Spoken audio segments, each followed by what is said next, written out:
전문가 심원이라고 합니다. 네, 오늘 코로나19 시기에 너무 어렵게 너무 집에서만 또 이렇게 밖에 못 나오고 있는 상황에서 힐링 과자를 준비했고요. 오늘 식생활 교육에 관련돼서 이야기할 겁니다. 영상으로만 보고 계시겠지만 시장에 계신 시장 상인 여러분들 그리고 시장에 오늘 눈이 와서 그런지 사람들이 많진 않지만 우리 시민 여러분들과 함께 이 식생활 교육에 대해서 이야기할 수 있어서 너무 좋고요.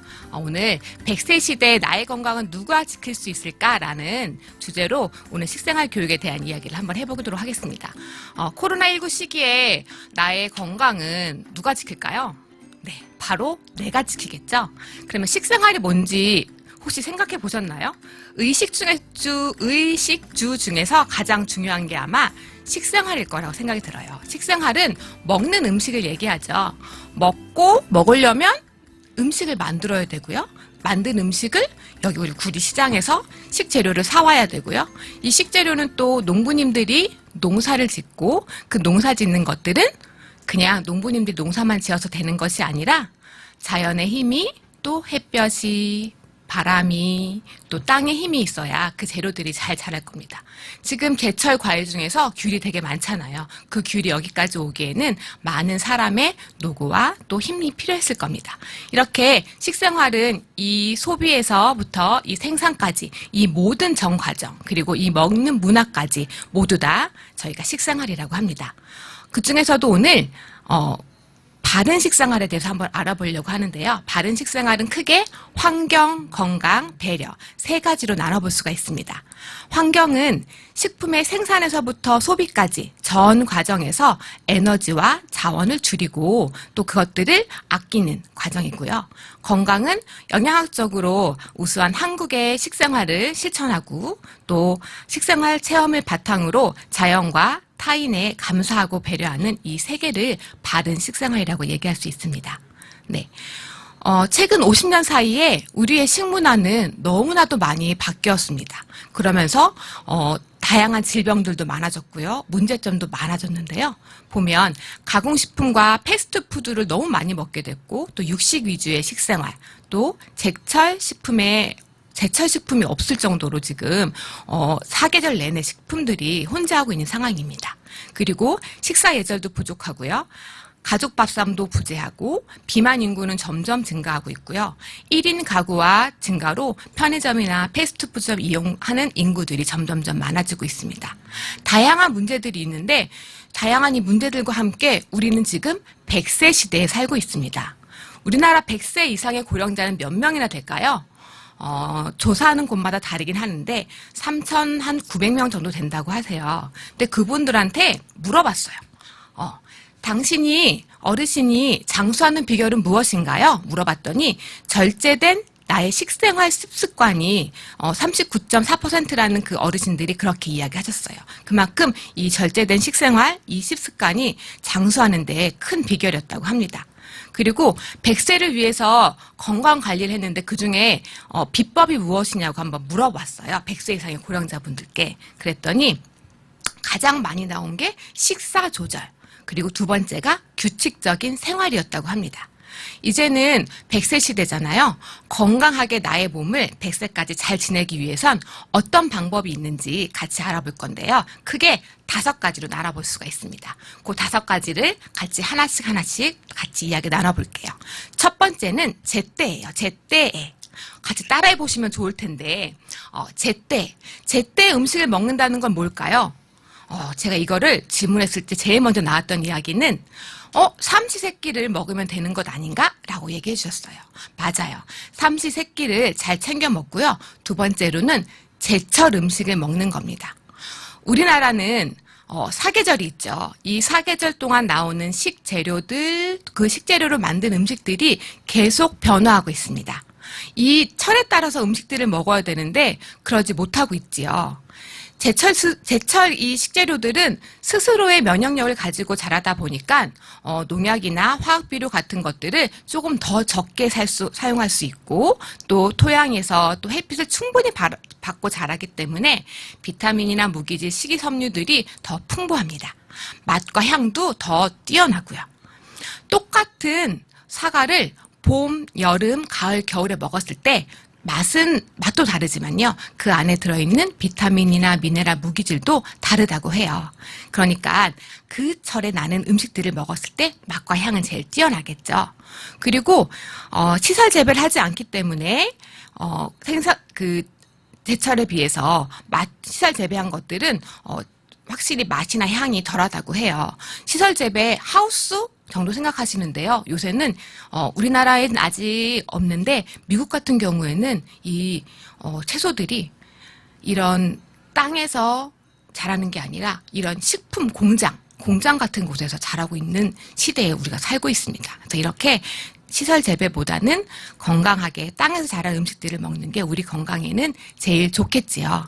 그리고는 우리 건강적인 측면에서 봤을 때도 한국인의 영양 섭취의 추이를 따라 보면은 이 경제 성장과 함께 다른 지질의 섭취나 칼로리나 이런 것들은 많아졌지만 다른 비타민이나 무기질 이런 것들이 확실히 적게 되거든요. 그런 것들을 제철 음식을 먹음으로써 아마 더 늘릴 수 있을 겁니다. 그리고 환경적인 면에서 보면 제일 좋을 것 같아요. 제철 음식은 대부분 다 우리나라 국내산 식재료들이겠죠. 그런데 멀리서 오는 외국 과일들, 외국 농산물들 같은 경우는 멀리서 오다 보니까 환경도 오염될 수 있고요. 그리고 또 지구 온난화에도 커다란 영향을 미칩니다. 제주산 감귤을 먹었을 때 보통 저희가 5kg 정도 수송하는데 거리가 한 600km 정도 됩니다. 오렌지 5km가 미국에서 오는 거리는 11,000km가 넘어요. 그 오는 사이에 얼마나 많은 이산화탄소가 배출되고 있는지 한번 생각해 보시면 좋을 것 같습니다. 내가 먹거리 하나를 바꾸는 게 나의 건강도 지킬 수 있고 또 지구 환경도 지킬 수 있습니다. 제철 음식은 신선하고 맛있고 가격도 당연히 저렴하겠죠. 영양가도 높고 건강에도 좋습니다. 비닐하우스 등을 이용하지 않아 에너지 절감에도 좋고요.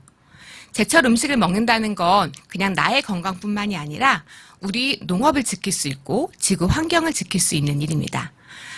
제철 음식을 먹으면 제때 먹는다는 거 이렇게 제철 음식을 먹는 겁니다. 그 두 번째는 골고루 음식을 드셔야 되는데요. 제가 노인복지관에 가서 어르신들께 물어봤어요. 골고루 식사하고 계시나요? 그랬더니 난 오늘 아침에 반찬을 5가지나 먹고 오셨다고 그러시더라고요. 반찬 5가지를 물어봤더니 깍두기, 열무김치, 파김치, 배추김치, 오이김치. 김치만 5가지 먹은 게 골고루 먹은 걸까요? 그렇진 않겠죠. 골고루 먹는다는 것은 제가 크게 5가지로 분리해 볼 수 있습니다. 첫 번째는 곡류, 두 번째는 고기, 생선, 달걀, 콩류, 세 번째는 채소류, 네 번째는 과일류, 5번째는 우유, 유제품이 되겠습니다. 이 5가지를 골고루 먹어야 되는데요. 먼저 곡류는 하루에 3번에서 4번이니까 매 끼니랑 간식 1번 정도 먹으면 되겠죠.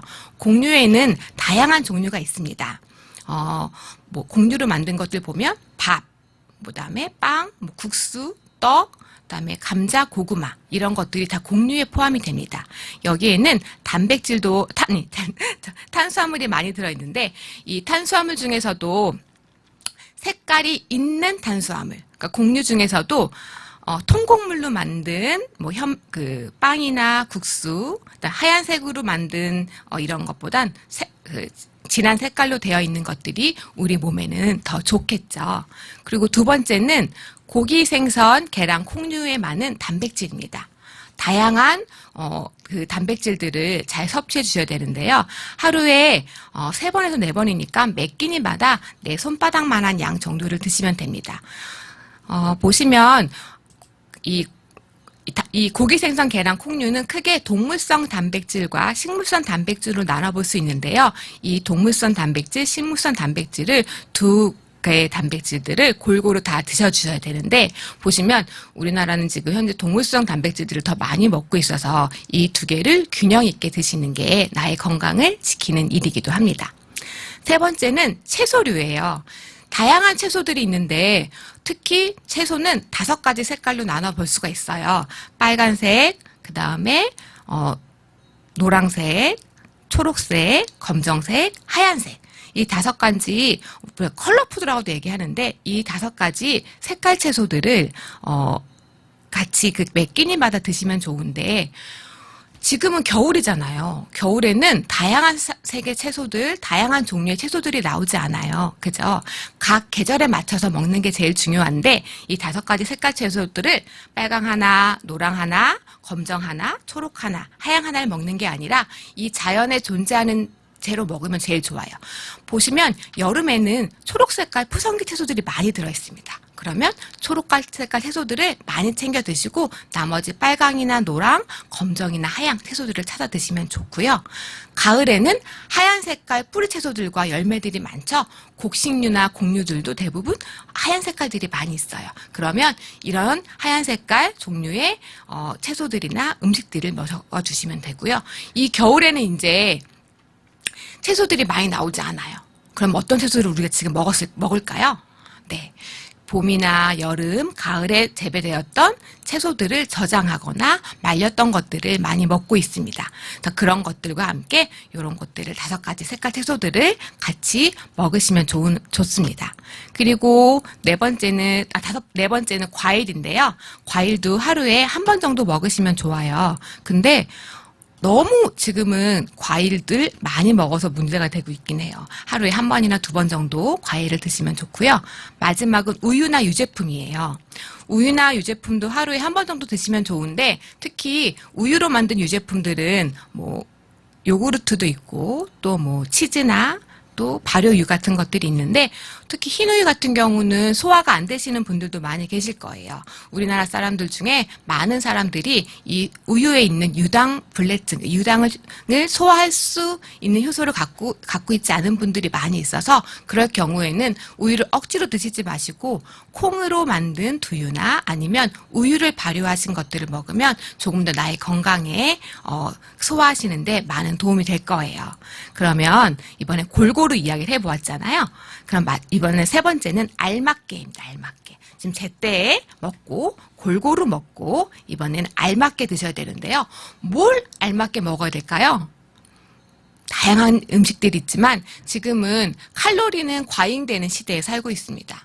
내가 배고픈 것보다는 너무나 많은 열량들, 너무나 많은 음식들을 먹고 있죠. 근데 음식은 많이 먹고 있는데 영양소는 부족한 경우가 너무 많다고 해요. 그래서 이 영양소들을 잘 챙겨서 아까 요 앞에 얘기한 골고루 먹을 때 얘기했죠. 나머지 5가지 식품군들이요.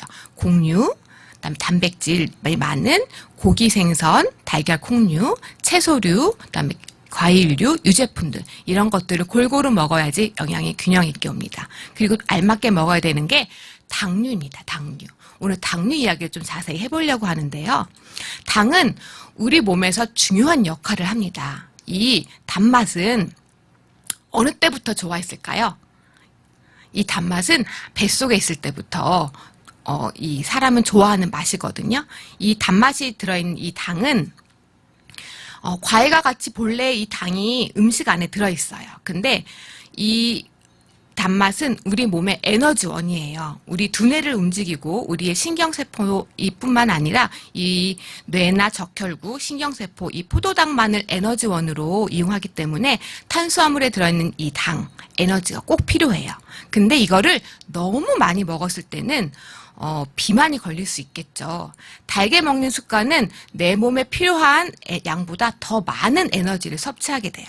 그래서 쓰고 남은 에너지는 당연히 지방으로 변해서 우리 몸에 저장이 되겠죠. 그리고 충치, 세균이 입 안에 남아있던 이 당을 분해해서 치아를 부식시켜서 충치를 일으키거든요. 이 당은 중요한 역할을 하지만 너무 많이 먹었을 때 건강에 해가 됩니다. 당은 탄수화물에 많이 들어있고 뭐 우리가 먹는 밥에도 있고요. 과일에도 있고요. 또 우유에도 들어있어요. 이런 당들은 천연당이에요. 우리 몸에 꼭 필요한 당이에요. 그런데 문제가 되는 당은 첨가당입니다. 첨가당은 탄산음료나 아니면 아이스크림 등 가공식품을 만들 때 음식을 조리할 때 이럴 때 단맛을 내기 위해 추가하는 당을 첨가당이라고 해요. 우리가 설탕이라고 알고 있지만 설탕을 다양한 이름으로 불리우고 다양하게 되게 엄청 많은데 제가 몇 가지 소개해 볼게요. 아마 들어보셨을 거예요.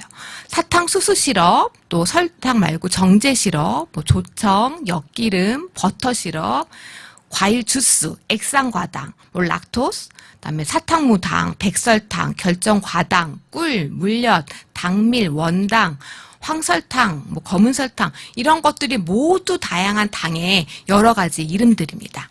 이 당, 첨가된 당 너무나도 많이 먹고 있는데 얼마나 많이 먹고 있냐면 우리나라 국민이 하루 섭취량이 65.3g이에요. 도대체 65g이면 얼마나 많은 양일까요? WHO에서 권장하는 성인이 먹어야 되는 하루 그 가공식품으로 먹어야 될 당이 50g이고요. 어린이들 같은 경우는 35g이거든요. 생각해 보시면 그 카페에 가셔가지고 보통 이 커피 스틱 하나가 5g이거든요. 그거를 10개 정도만 먹어야 된다고 하는데 우리는 지금 그거를 10개가 아니라 13개 이상씩 먹고 있습니다. 우리가 커피에 있는 그 스틱 설탕 하나도 안 넣고 먹는데 그럼 내가 어디서 그렇게 이런 많은 첨가된 설탕들을 먹고 있을까요? 네, 다양한 가공식품 안에는 이런 다양한 우리가 알지 못하는 다양한 이름의 설탕들이 들어 있습니다. 그러면 내가 먹는 음료수에 내가 먹는 가공식품에 도대체 설탕이 얼마만큼 들어있는지 어떻게 알 수 있을까요? 네, 모든 가공식품에는요 영양 성분이 다 써 있어요. 그 중에 당류라는 부분이 있거든요. 보통 뭐 음료수에는 뭐 20g, 30g, 뭐 딸기 우유 이런 데는 막 20g 이상씩 들어있어요. 이런 것들을 보시고서는 내가 하루에 너무나 많은 첨가당들을 먹고 있구나, 좀 조심해야 되겠구나 생각하셔야 됩니다. 이 첨가된 당들은 저혈당증이나 아니면 칼슘을 너무 많이 먹게 되면 칼슘을 결핍되게 되고 또 체내 비타민도 결핍되게 되고요. 당분이 과잉 축적되게 됩니다. 그렇기 때문에 특히 첨가된 당들을 알맞이 먹을 수 있게 최대한 적게 먹을 수 있으면 좋을 것 같아요. 요새는 그래서 건강을 위해서 탄산음료 대신에 과일 주스 이런 것도 많이 드시는데 과일 주스 파는 데 가보시면 당류를 시럽들을 조절해서 먹을 수 있게 되어 있거든요. 그래서 주문하실 때 과일 주스 먹을 때 조금 당을 전 한 번만 넣어주세요. 뭐 넣는 것보다 한 반만 넣어주세요. 좀 적게 드시면 좋을 것 같습니다. 이번에는 3개 얘기했죠. 제때 골고루 알맞게. 이번엔 천천히입니다. 저희 집은 4식구인데요. 4식구 중에서 가장 빨리 먹는 식구가 저희 아들입니다. 얼마나 밥을 빨리 먹는지. 천천히 먹는 게 왜 중요할까요?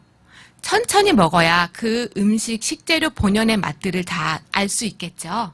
천천히 먹어야 그 음식의 맛을 잘 느낄 수 있을 겁니다. 음식의 맛은 어디로 느끼세요? 어디로 드세요? 네, 우리가 보통 음식을 미각으로 먹는다고만 생각이 되는데요. 음식의 맛은 오감을 다 이용합니다. 미각, 후각, 촉각, 청각, 시각.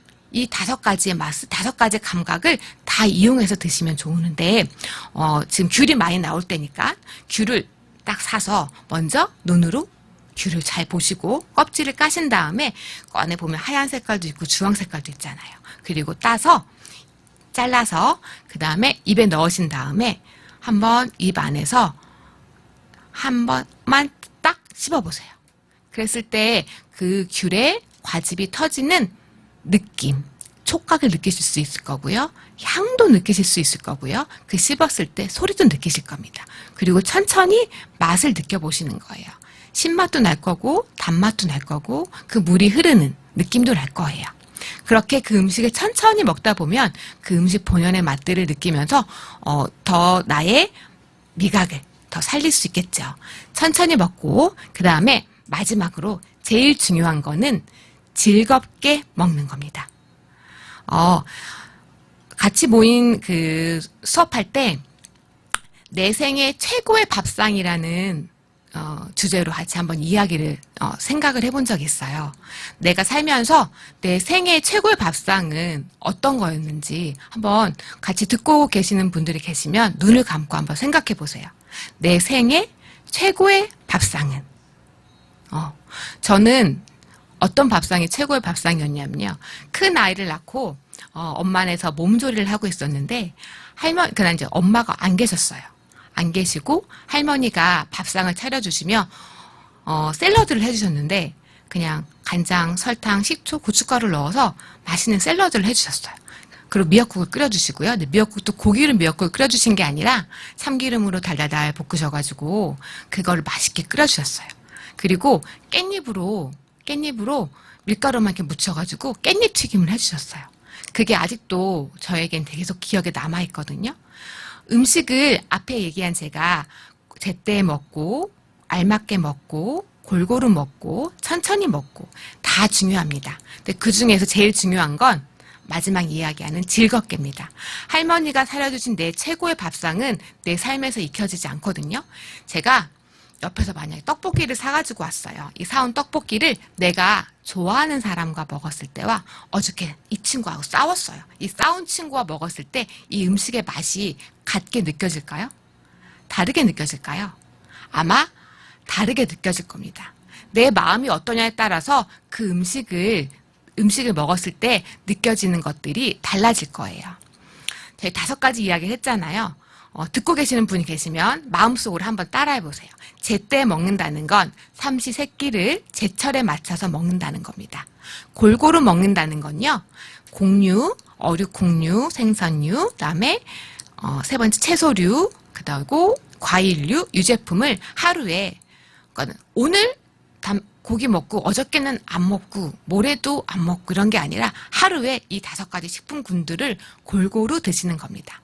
알맞게 먹는다는 건 특히 당류 이야기를 했죠. 너무 많은 과잉된 당에 우리가 노출되어 있다 보니까 이 당들을 조금 적게 먹을 수 있게 영양 성분을 보시고 그중에 당류가 조금 더 적게 들어있는 거를 내가 뭐 아이스크림을 일주일에 2개씩 먹었는데 내가 당류를 너무 많이 먹고 있구나. 그러면 일주일에 1개로 줄이면 됩니다.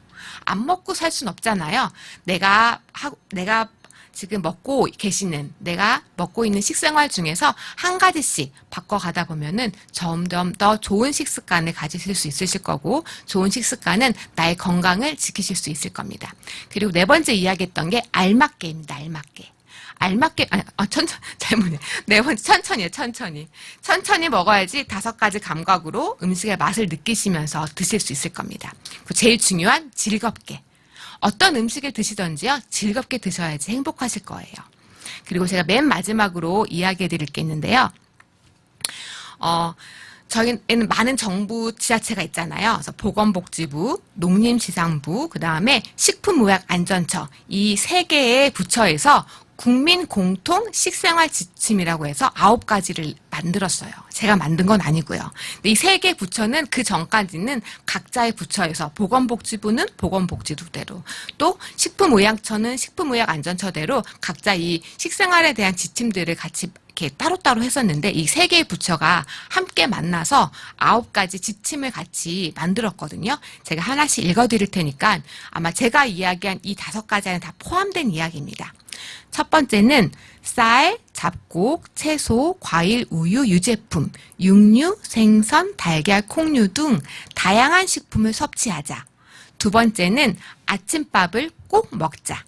3번째는 과식을 피하고 활동량을 늘리자. 4번째는 덜 짜게, 덜 달게, 덜 기름지게 먹자. 단 음료 대신에 물을 충분히 마시자. 술자리를 피하자. 음식은 위생적으로 필요한 만큼만 마련하자. 우리 식재료를 활용한 식생활을 즐기자. 가족과 함께하는 식사 횟수를 늘리자. 나의 건강은 내가 지키는 거겠죠. 이 코로나19 시대에 점점 우리가 배달 음식을 너무나 많이 먹고 있습니다. 배달 음식도 좋겠지만 이렇게 시장에 직접 오셔서 장을 보시고 이 장본 식재료들로 요리할 수 있는 그런 저희 구리 시민들이 되셨으면 좋겠습니다. 짧은 30분 동안 다양한 이야기들을 했는데요. 궁금한 것들이 있으면 이렇게 서로 대화하고 물어보는 시간이 있었으면 좋았을 텐데 제가 일방적으로 이렇게 이야기하는 시간만 돼서 참 안타깝고요. 또 나중에 기회가 되면 또 이런 시간을 갖도록 하겠습니다. 코로나19 2.5단계로 있어서 많은 분들이 힘들게 집 안에서만 계실 거예요. 네, 집 안에서도 힘내시고요. 시장에 나오셔서 좋은 식재료들로 맛있는 식재료들로 맛있는 음식들 만드셔서 건강하게 지내십시오. 네, 지금까지 강의한 식생활 교육 전문가 심원이었습니다. 만나서 반갑습니다.